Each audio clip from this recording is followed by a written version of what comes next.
Hello my dear students, welcome to our channel Rajesh Biology and I am Rajesh from Zoology. From today onwards, we are going to discuss about female reproductive system.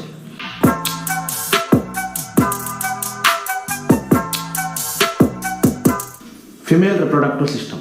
First we will discuss about the parts which are present in the female reproductive system. Later we will discuss each and every part in detail. So first, as usual, the primary sex organs which are called ovaries. How many are there? A pair of ovaries.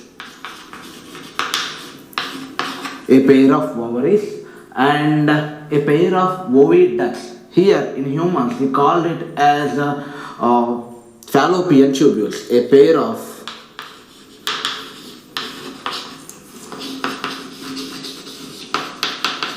fallopian tubules. A pair of ovaries, a pair of fallopian tubules, and a uterus.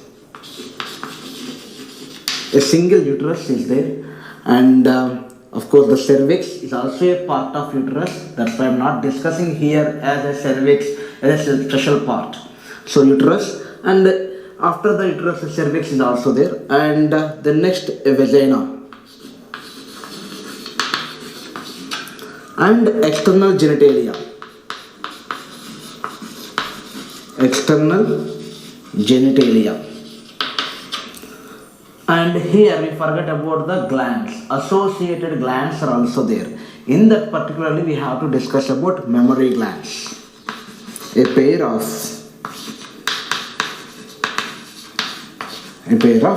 mammary glands. Of course, not only the mammary glands, there is another pair of Skene's glands is there at the pelvic region, and Bartholin glands are there at the pelvic region, and mammary glands are present at the thoracic region, and it is the characteristic feature of the class Mammalia. Because of this, our class is called mammals. Okay, so it is the characteristic feature of the class Mammalia. So a pair of mammary glands. And except the mammary glands, the remaining all the reproductive organs are present in the pelvic region.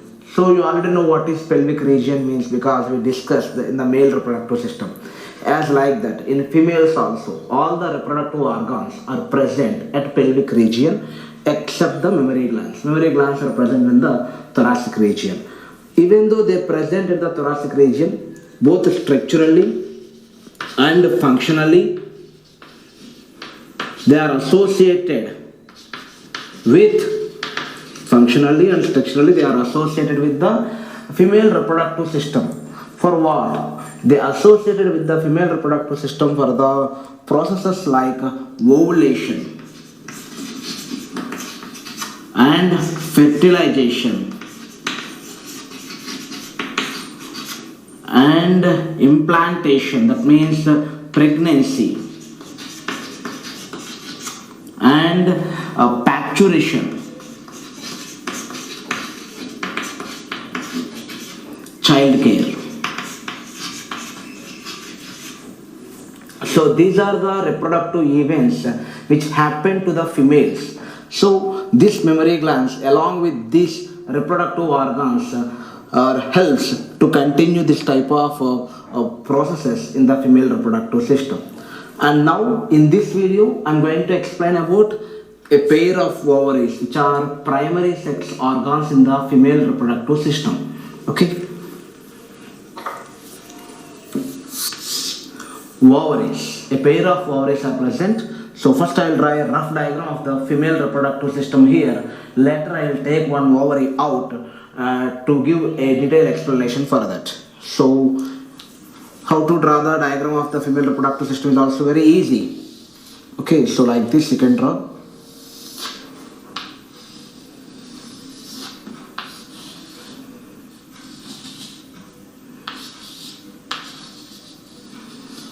So like this.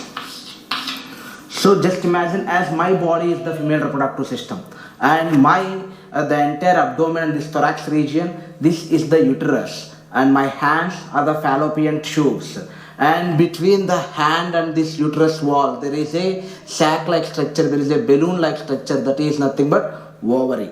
So here the ovaries are present. So I'll draw this ovary with this color. Okay, so I'm going to take this ovary out to give a detailed explanation. Okay, what is the structure of ovary, where they are located exactly, and everything. Ovaries are the primary sex organs of the female reproductive system. So yes, they are the primary sex organs of what? Female reproductive system. This is the ovary.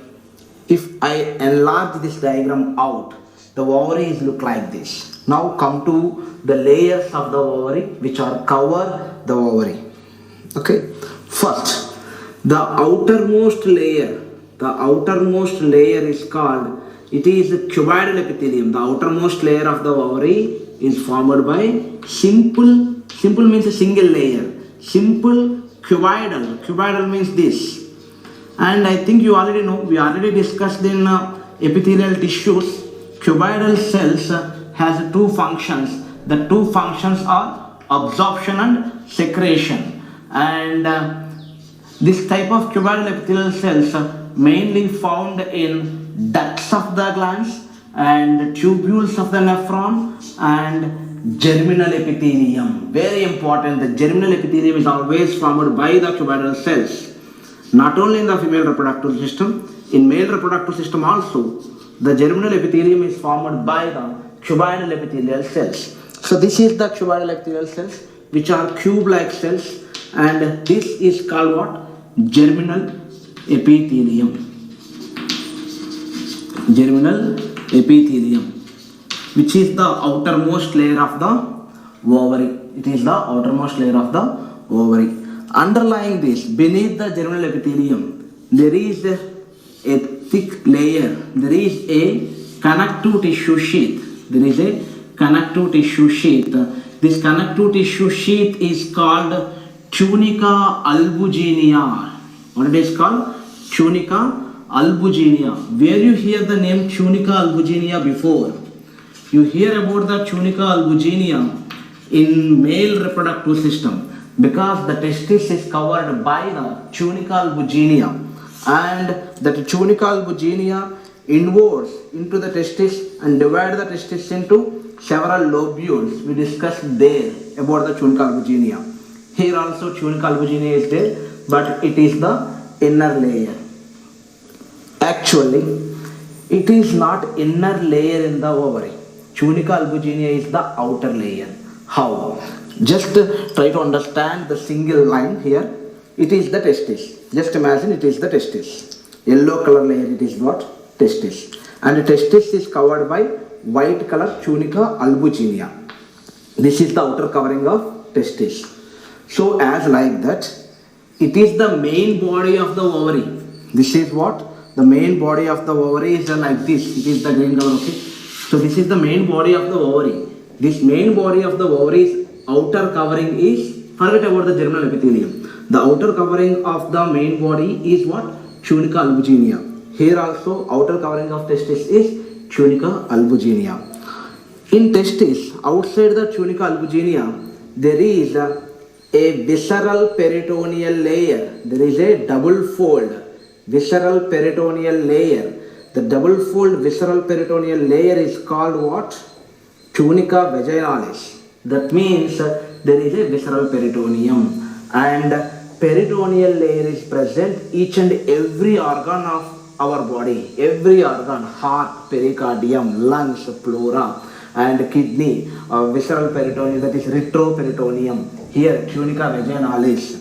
So like that, every organ is covered by a peritoneal layer, that is a mesodermal layer. Here also there is a peritoneal layer. That visceral peritoneum is nothing but the germinal epithelium. The visceral peritoneum is what? Nothing but what? It is the germinal epithelium. The germinal epithelium is nothing but a visceral peritoneum of the ovary, which is covered this. Okay. And another thing here, The body is called stroma. The stroma of the ovary is divided into two regions, that is outer cortex and inner medulla. Outer cortex and inner medulla. I think you already know these two names. In botany also it is repeated for several times, and we also discussed we will discuss in endocrinology in the next chapters. Okay, medulla is present in the center, and outer layer is called what? Cortex. And we discussed about cortex and medulla in kidney. Okay, outer cortex region, juxta medullary nephrons. Okay, in that kidney also we discussed about the medulla and the cortex. Here also inner medulla and outer cortex. First we will discuss about the cortex. Cortex contains what? Cortex contains several follicular cells. Several follicles are present. The ova are present in different developmental stages. The ova are present in what? In different developmental stages. Different developmental stages means one is newly formed ova, somewhat developed ova, and secondary follicle, tertiary follicle, Graafian follicle. Like that, in different developmental stages, the ova are present, the follicles are present. That's why the cortex is dense. It is dense cortex. Okay. Come to the medulla, inner medulla. The inner medulla is formed by the loose connective tissue. It is formed by what? Loose connective tissue. It is formed by loose connective tissue, and this loose connective tissue contains blood vessels and nerves and lymphatic vessels, blood vessels, lymphatic vessels, nerves, and some loose connective tissue. So some macrophages and some other cells are also present in the medulla, which is a loose connective tissue, that is in the middle. That means inner side of the ovary. So inner medulla, outer cortex, and outside this cortex there is a connective tissue sheath. That is what? There is a connective tissue sheath, tunica albuginea. Outermost is the germinal epithelium. Okay, if it is the germinal epithelium and it is also a visceral peritoneum, how the follicles are formed? Then why it is called germinal epithelium? If it is the germinal epithelium, it should be line the ovary. From that only the ovaries are produced, like seminiferous tubules. If it is the seminiferous tubules, germinal epithelium is present inside the tubule. From the germinal epithelium, sperm cells are produced in male reproductive system. Come to here, the ovary. If germinal epithelium is present outside the ovary, how the follicles are present inside the ovary? It may be the question which arises in your mind. The follicles are formed by the movement of this germinal epithelium. It inwards. The germinal epithelium is inwards into the ovary, like it gets folded like this. Inside it gets folded like. So this is the ovarian tunica albuginea. It is the tunica albuginea. So if it is the tunica albuginea, these are the tumoral epithelial cells. Okay, so tunica albuginea is like this. And later what happened? These two are close. These two becomes what? Close like this. So it is like this. So what happened? Inner germinal epithelial cells get inwards into the ovary to form the follicles.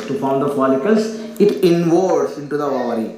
And I'll discuss about the formation of the ova, development of the ova, and the process of ovulation and everything in menstrual cycle in a clear-cut manner in the diagrammatic explanation. So first it is the structure of the ovary. The ovary has two portions, inner medulla, outer cortex, and tunica albuginea. Outermost layer is germinal epithelium. Don't get confused. Germinal epithelium is the outermost layer.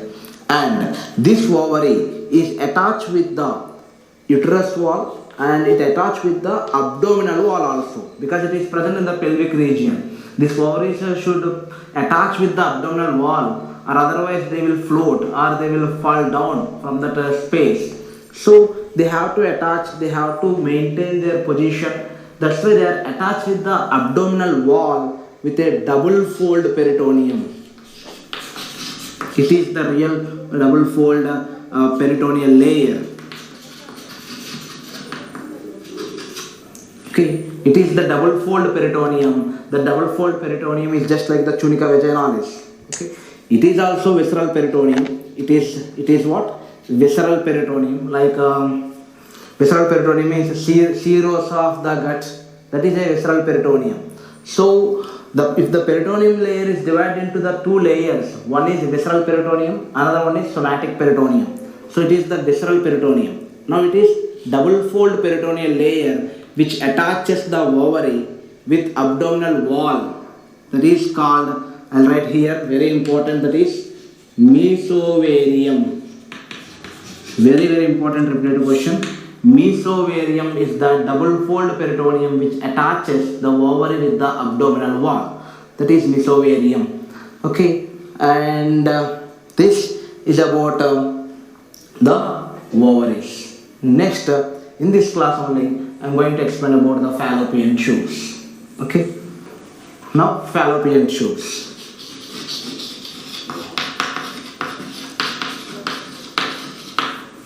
So if I draw the same diagram like this, don't get more confused to draw this diagram. So it is just like a triangle. First you have to draw the triangle in a reverse manner. So next you have to keep this type of structures on this triangle to protect the triangle. Then from this it is the fallopian tubes. Then you can make it as a general natural method. If it is in the strict lines, it is just like a geometry of the mathematics. So it is a biology, that's why these shapes should be just like this.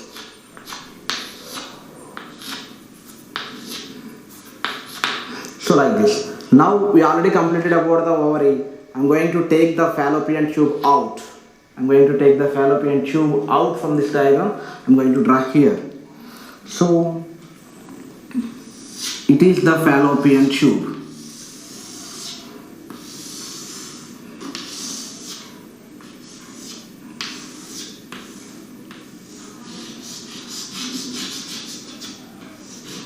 It is the fallopian tube, and of course this is the ovary, and this is the uterus wall. Okay, and it is the fundus.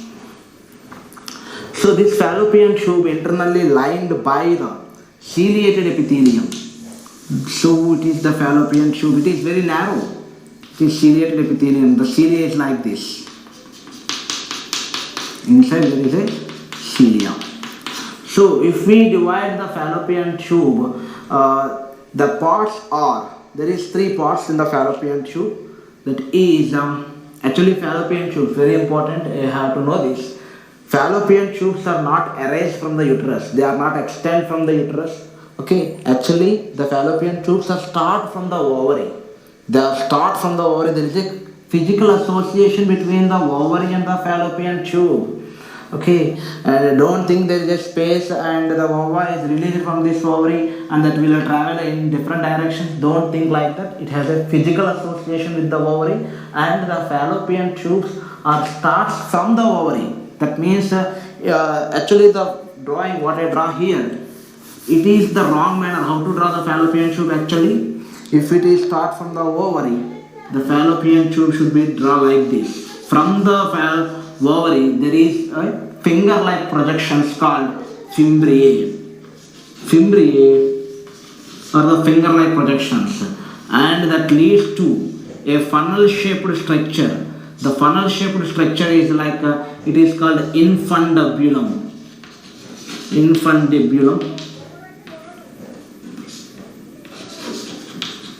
It is the funnel-shaped structure, and that funnel-shaped structure leads into a wider. A funnel-shaped structure leads into what? A wider ampullary region. A wider ampullary region, ampulla. Remember, wherever you find the word ampulla, that structure is like this. In human body, if you find any structure like this type of structure is called ampulla, wherever it is found. Why it is called ampulla? Once upon a times in Greek or in Japan, in that Germany, in that countries, they use some jars. Greek, London, in that areas, they use the jars like this.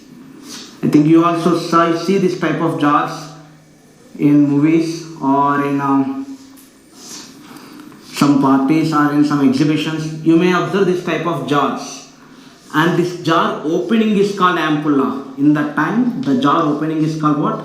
Ampulla. So this type of openings wherever find in our body, they give the name to that part as ampulla.